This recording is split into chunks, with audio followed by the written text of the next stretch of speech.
অনিয়মিত DWS দপ্তরের উদ্যোগে আজ অপারেটর সংঘের রাজ্য কমিটির উদ্যোগে বেশ কিছু দাবি দাওয়া নিয়ে এক সাংবাদিক সম্মেলনের আয়োজন করা হয় আগরতলা প্রেস ক্লাবে। এর প্রেস ক্লাবে নিয়মিতকরণ সহ একাধিক দাবি তারা সরব হন এবং একে একে সমস্ত দাবি তারা তুলে ধরেন। ত্রিপুরা অনিয়মিত DWS পাম্প অপারেটর সংঘের এই রাজ্য কমিটির সাংবাদিক সম্মেলন থেকে কি দাবি দাওয়া তারা তুলে ধরলেন শোনাবো।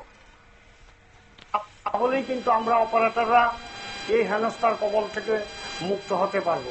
এটা আমরা সরকারের কাছে একান্তভাবে বিনতি করব, সরকার যেন আমাদের এই বিষয়টার প্রতি লক্ষ্য রাখেন।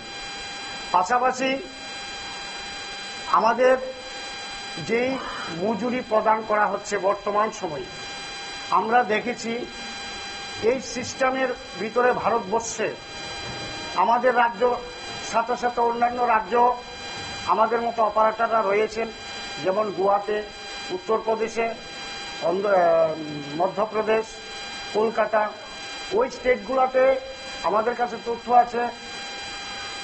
এখন উত্তরপ্রদেশে ন্যূনতম 17,000 টাকার উপরে পার মান্থ স্যালারি দিচ্ছে, গোয়াতেও অনুরূপ, মধ্যপ্রদেশও অনুরূপ।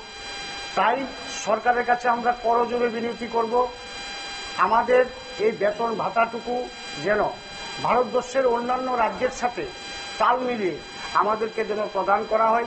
আমরা সরকারের কাছে একান্তভাবে আর্জি জানাবো এবং সরকার যেন আমাদের প্রতি ওই বিষয়ে সুযোগ।